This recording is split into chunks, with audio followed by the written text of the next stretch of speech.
In today's video, I'm going to teach you how to create toggle button in Power BI. Open Power BI on your desktop and load one of your reports where you want the toggle to live.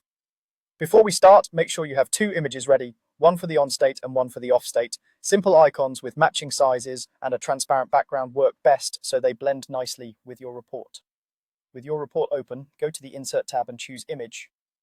Upload your on button image and place it where you want the toggle to appear, then repeat that step. Click Image again and upload your off button image. Position it in the same area so they'll occupy the same spot when we finish. Next, go to the View tab and turn on both the Bookmarks pane and the Selection pane. These two panels are essential for controlling what shows on the page and saving those states. Click the On button image on the canvas to select it. In the Selection pane, use the eye icons to show only the visuals you want visible when the toggle is on. Hide any visuals you don't want to appear in this state, and make sure the off button image is hidden too, so only the on button is visible. Now in the Bookmarks pane, add a new bookmark, right-click it and rename it Turn On so it's clear what it does. Now select the off button image.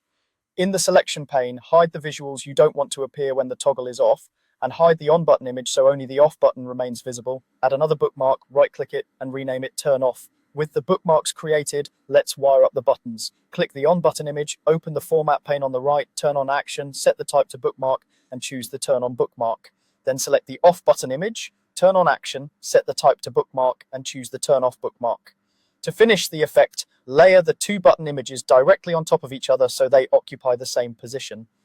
This way, when one is visible, the other is hidden, creating a clean toggle.